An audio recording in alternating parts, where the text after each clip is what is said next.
दर्जनों बच्चों ने आत्महत्या कर ली है।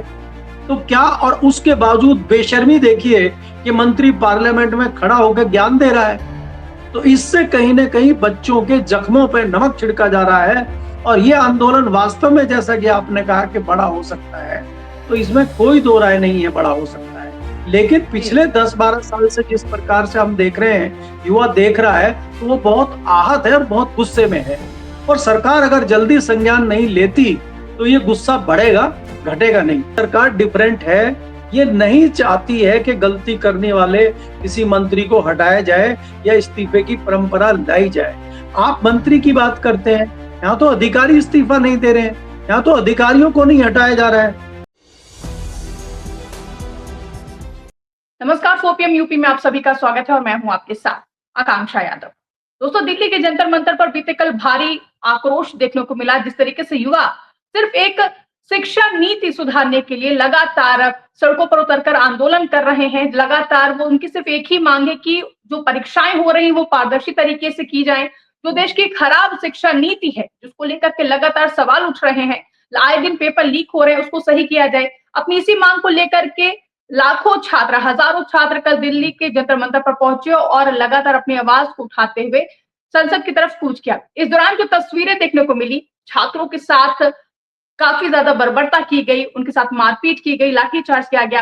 लेकिन इसी बीच अब अगले दिन सीजेपी की तरफ से बड़ा ऐलान कर दिया गया है कि अब यह आंदोलन और भी ज्यादा बड़ा होगा और जब तक शिक्षा मंत्री धर्मेंद्र प्रधान इस्तीफा नहीं दे देते हैं तब तक ये आंदोलन जारी रहेगा। इसी बीच हमने देखा कि विपक्ष भी अब लगातार सीजेपी के साथ और तमाम छात्रों के साथ खड़ा है और वो विपक्ष ने आज पीएम आवास का घेराव कर दिया है। कांग्रेस के कई सांसद राहुल गांधी समेत प्रियंका गांधी और तमाम नेता पहुंच चुके पीएम आवास के बाहर और प्रधानमंत्री नरेंद्र मोदी के इस्तीफे की मांग करते हुए वहां पर धरने पर बैठ गए हैं। जिसके बाद सवाल उठ रहा है कि क्या सीजेपी और कांग्रेस की मांग के बाद अब सरकार झुकती हुई नजर आएगी? क्या शिक्षा मंत्री धर्मेंद्र प्रधान का इस्तीफा होकर रहेगा? ऐसे ही तमाम सवालों पर बातचीत करने के लिए हमारे साथ मौजूद है वरिष्ठ पत्रकार केपी मलिक जी, जिनसे हम जानेंगे कि आखिर वो इन मांगों को किस तरीके से देखते हैं। बहुत बहुत धन्यवाद आकांक्षा जी, आपका भी और हमारे दर्शकों का भी बहुत बहुत धन्यवाद, आभार जी। सर, जिस तरीके से हमने देखा कि कल केंद्रीय मंत्री जेपी नड्डा के साथ सीजेपी के जो नेता है उनकी मुलाकात हुई, लेकिन वो बातचीत बेनतीजा निकली और अब बड़ा ऐलान कर दिया गया है कि अब यह आंदोलन और भी ज्यादा बड़ा होगा।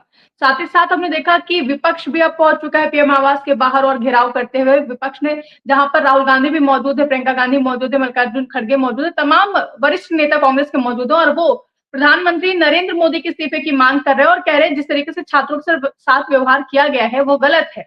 आप किस तरीके से देखते हैं? अभी तक तो सिर्फ शिक्षा मंत्री के इस्तीफे की बात हो रही थी, लेकिन अब विपक्ष भी उतर आया छात्रों के साथ और राहुल गांधी सीधा मांग कर रहे हैं कि प्रधानमंत्री नरेंद्र मोदी इस्तीफा दें। क्या लगता है, क्या माहौल बन रहा है इस वक्त देश में?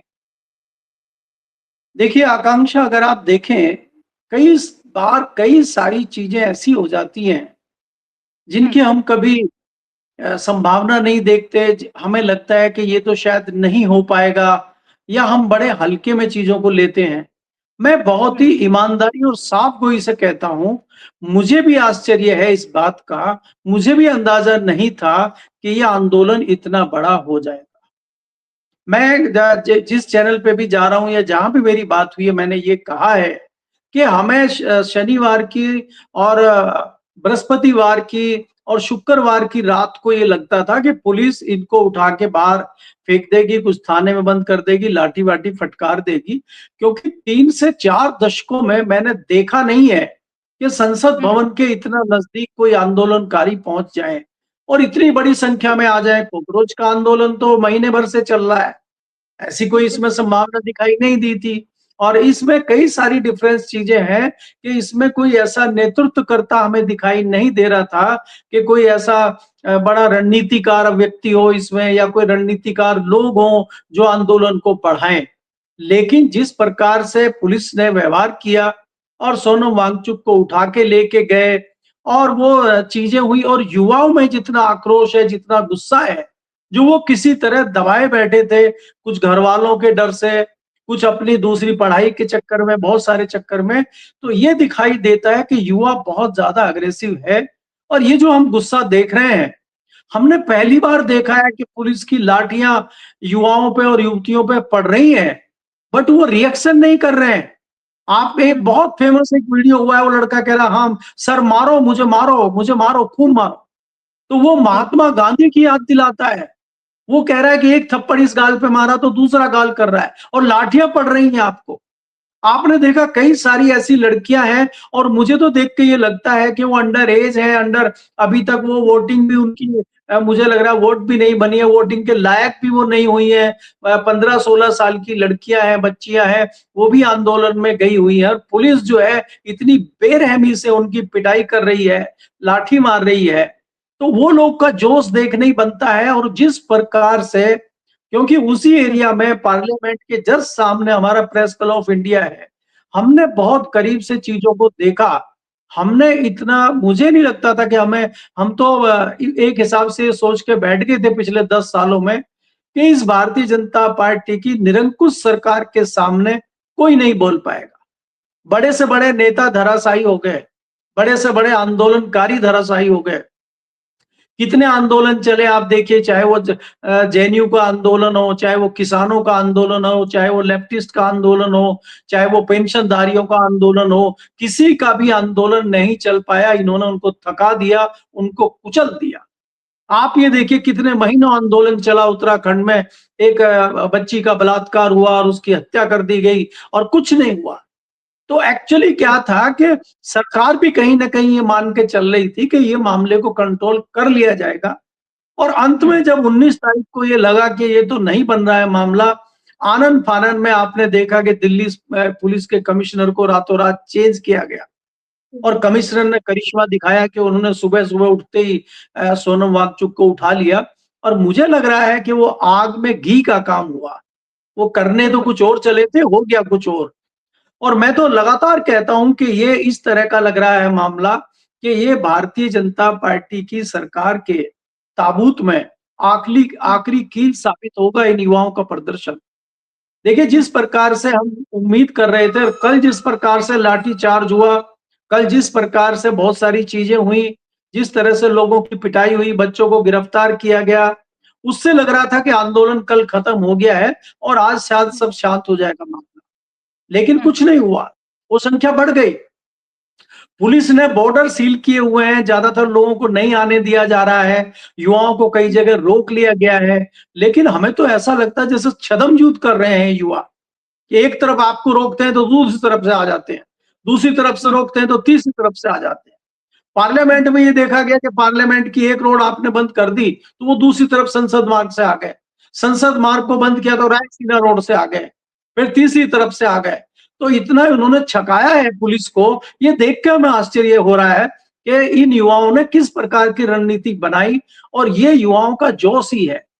आज मेरी कई सारे युवाओं से बात हुई, युवाओं में जिस प्रकार से जोश है और युवा जिस प्रकार से कह रहे हैं कि हमारे ये बताइए कि हमारे हमसे आप इतनी फीस ले रहे हैं, हमसे परीक्षा की फीस ले रहे हैं, हमसे कॉलेज की फीस ले रहे हैं, पढ़ाई की फीस ले रहे हैं, हम रात दिन करके पढ़ाई कर रहे हैं, हमारे पेरेंट्स किसी तरह से पैसा इकट्ठा करके हमारे ऊपर खर्च कर रहे हैं और बाद में हमारी परीक्षाएं रद्द हो जाती हैं। दर्जनों बच्चों ने आत्महत्या कर ली है। तो क्या, और उसके बावजूद बेशर्मी देखिए कि मंत्री पार्लियामेंट में खड़ा होकर ज्ञान दे रहा है। तो इससे कहीं ना कहीं बच्चों के जख्मों पे नमक छिड़का जा रहा है। और ये आंदोलन वास्तव में जैसा कि आपने कहा कि बड़ा हो सकता है, तो इसमें कोई दो राय नहीं है, बड़ा हो सकता है। क्योंकि आप देख रहे हैं कि जिस प्रकार से किसानों ने दिल्ली की तरफ कूच किया है, काफी किसान दिल्ली पहुंच चुके हैं। कुछ किसान कह रहे हैं हम बॉर्डर पे रुकेंगे, और वो कहने की बात हो रही है, वो रुकेंगे नहीं रुकेंगे वो सब बात की बातें हैं। आंदोलन एक बार हो जाता तो कंट्रोल नहीं होता कई बार। तो अगर ये चीजें हो जाती हैं तो सरकार के लिए बहुत मुश्किल खड़ी हो जाएगी। और पहले हम जैसे लोग लगातार सवाल उठा रहे थे कि भाई विपक्ष क्यों नहीं इनके साथ में आ रहा है, युवाओं के, छात्रों के। तो जिस प्रकार से समाजवादी पार्टी ने और डिंपल यादव ने पहल की है, डिंपल यादव का चेहरा हमने इस तरह से एग्रेसिव होते हुए पहली बार देखा। इस आंदोलन ने कई सारी चीजें पहली बार दिखाई है और हम जैसे लोगों को भी देखने पे मजबूर किया है, विश्लेषण करने पे मजबूर किया है, क्योंकि हमने कई आंदोलन देखे हैं। और 10 साल, 11 साल, 15 साल पहले जो 2011 में अन्ना हजारे और अरविंद केजरीवाल का आंदोलन हुआ था, उसको बहुत बारीकी से हमने देखा। जो रामदेव का आंदोलन हुआ था हमने बारीकी से देखा, और हमने ये भी देखा कि कांग्रेस उस टाइम कम से कम संवाद कर रही थी। इनके 4-4 मंत्री संवाद करने जाते थे। एक बार तो एयरपोर्ट पे 4 कैबिनेट मिनिस्टर गए थे, सोचिए, उसमें कपिल सिब्बल हो, चाहे प्रणब मुखर्जी हो, चाहे दूसरे लोग, सब वरिष्ठ मंत्री पहुंचे। कम से कम वो वार्ता तो कर रहे थे, और उसके बावजूद इतना गुस्सा लोगों में था कि कांग्रेस की सरकार को, 10 साल की जो सरकार अहम में थी, उसको उखाड़ फेंका। दिल्ली की जो सरकार थी बेचारी, वो भी जाती रही। इतना आक्रोश उस आंदोलन का था। लेकिन पिछले 10-12 साल से जिस प्रकार से हम देख रहे हैं, युवा देख रहा है, तो वो बहुत आहत है और बहुत गुस्से में है। और सरकार अगर जल्दी संज्ञान नहीं लेती तो ये गुस्सा बढ़ेगा, घटेगा नहीं। जी। सर, एक तरफ छात्रों का गुस्सा है, दूसरी तरफ अब किसान भूतर आए हैं। क्या लगता है कि क्या धर्मेंद्र प्रधान का इस्तीफा अब होकर ही रहेगा? और नैतिकता की भी बात आती है सर, जैसे कि आप पहले आपने जिक्र किया कि पहले की सरकार जब कांग्रेस थी, उन्होंने बात आकर के की, बातचीत का दौर खुला रखा उन्होंने। लेकिन अब तो सरकार बात करने के लिए अब काफी दिनों के बाद राजी भी हुई, लेकिन कोई नतीजा नहीं निकला। क्या लगता है, क्या नैतिकता अब सरकार के अंदर या फिर नेताओं के अंदर नहीं बची है कि अगर कोई गलती हो जाती है तो फिर उसको एक्सेप्ट करें और इस्तीफा दे दें, जैसे कि पहले के कई मंत्रियों ने किया है? वो नैतिकता क्या भारतीय जनता पार्टी की किसी नेता में नहीं है? क्या मोदी सरकार के किसी मंत्री के अंदर वो नैतिकता बची नहीं है कि छात्रों पर लाठी तो चलवा सकते हैं? बेरहमी से जो तस्वीरें निकलकर सामने आई वो सभी ने देखी हैं। लेकिन खुद के अंदर इतनी नैतिकता नहीं है क्या कि एक मंत्री से जिससे बार-बार गलती हो रही है, एक परीक्षा नहीं करा पा रहे हैं, उनसे नैतिकता के आधार पर ही इस्तीफा ले लिया जाए या फिर वो खुद इस्तीफा दे दें? देखिए आकांक्षा, ये डिफरेंट सरकार है। इसमें किसी मंत्री की हैसियत नहीं है कि वो अपने विवेक के आधार पर निर्णय ले ले। अगर हम 1 मिनट के लिए सपोज करें कि धर्मेंद्र प्रधान अपना सेल्फ निर्णय लेते हुए इस्तीफा दे दे, तो मोदी जी गुस्सा हो जाएंगे, तुमने हमसे बिना पूछे इस्तीफा क्यों दे दिया। हमारे यहाँ तो परंपरा नहीं है इस्तीफा देने की। अगर इस्तीफा दे देते हैं तो लोगों में गलत मैसेज चला जाएगा, फिर वो दूसरे मंत्री का इस्तीफा मांगेंगे। कल को गडकरी का इस्तीफा मांगने लगेंगे, आपने तो E20 की बात की थी। कल को कृषि मंत्री का इस्तीफा मांगने लगेंगे, जो किसानों से आपने वायदा किया था, आज तक वो वायदा पूरा नहीं किया, और किसान आंदोलन दोबारा आपके दरबार पे खड़ा हुआ, आपके दरवाजे पे खड़ा हुआ है, तो एक परंपरा बन जाएगी। तो इसलिए ये सरकार डिफरेंट है। ये नहीं चाहती है कि गलती करने वाले किसी मंत्री को हटाया जाए या इस्तीफे की परंपरा लाई जाए। आप मंत्री की बात करते हैं, यहाँ तो अधिकारी इस्तीफा नहीं दे रहे हैं, यहाँ तो अधिकारियों को नहीं हटाया जा रहा है। आप ये देखें ना, एनटीए के जो अधिकारी जितने इसमें दोषी थे परीक्षा लीक में, किसको हटाया गया? अगर किसी को हटाया भी गया है तो उसका प्रमोशन करके उसको भेजा गया है।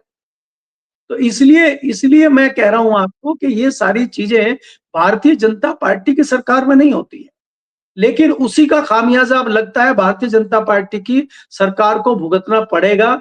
जिस प्रकार से छात्रों के साथ आज विपक्ष खड़ा हुआ है और राहुल गांधी खड़े हुए हैं, उससे लगता है कि ये एक माहौल बनेगा और ये आंदोलन बड़ा होगा और आगे बढ़ेगा। और विपक्ष की भी मजबूरी है, क्योंकि कल को विपक्ष से भी सवाल पूछा जाएगा कि जब ये आंदोलन कर रहे थे, जब ये युवा आंदोलन कर रहे थे, तो तब आप आवाज क्यों नहीं उठा रहे थे? अब आपने देखा होगा सांसदों ने शुरुआत कर दी है। चंद्रशेखर जो सांसद है नगीना से, बिजनौर से, उन्होंने धरना दिया है पार्लियामेंट में बैठ के, भले ही अकेले उन्होंने शुरुआत की हो, तो उनके कहीं ना कहीं विवेक को ये बात आई है कि भाई आपको धरना देना चाहिए। तो ये चीजें इस तरह से स्टार्ट हो रही हैं। तो एक ये उस तरफ हम देख रहे हैं कि धीरे धीरे ये चीजों में बढ़ोतरी हो रही है, और तमाम सियासी दलों को इस बारे में सोचना होगा, और नहीं तो फिर उनको जवाब मिलेगा जब आप वोट मांगने जाएंगे। तो इस डर से अब सांसदों को, विपक्ष को भी आगे आना होगा, और सरकार को अब लगने लगा है कि कहीं ये बड़ा खतरा ना बन जाए। अब मुझे लगता है कि सरकार इस पे बहुत जल्दी ही बड़ा डिसीजन लेगी, और सरकार अगर कहीं बड़ा डिसीजन नहीं लेती है तो सरकार को बड़ा नुकसान होगा। और अब तो हम ये कह सकते हैं निश्चित तौर पे कि कहीं ना कहीं सरकार डरी हुई है, कहीं ना कहीं प्रधानमंत्री, गृह मंत्री डरे हुए हैं, इसीलिए वो कोई इस तरह का फैसला नहीं कर रहे हैं। आज सुबह तक भी हमने देखा कि आप जो है मंगल मिलन की बात कर रहे हैं कि एनडीए के सांसद, एनडीए के मंत्री मंगल मिलन कर रहे हैं। इधर मंगल मिलन कर रहे हैं आप, और उधर दंगल चल रहा है जंतर मंतर पे। तो ये जंतर मंतर का दंगल और आपका मंगल जो मिलकर क्रांति करेगा, कहीं ऐसा ना हो कि उसमें सरकार उड़ जाए।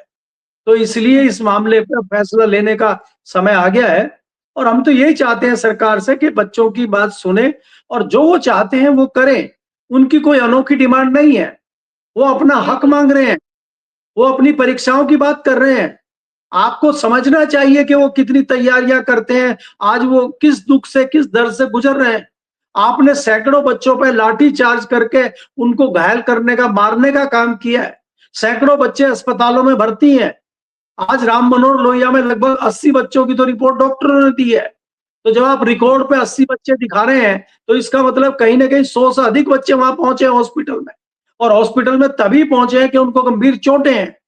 तो सरकार बिल्कुल। जिस प्रकार से बिहेवियर कर रही है युवाओं के साथ, ये दुर्भाग्यपूर्ण है। जी। सर, जैसे कि आपने कहा कि सरकार शायद डर रही है अब इस आंदोलन से और छात्रों से। आज प्रधानमंत्री नरेंद्र मोदी ने पहला बयान दिया है नीट पेपर लीक को लेकर के।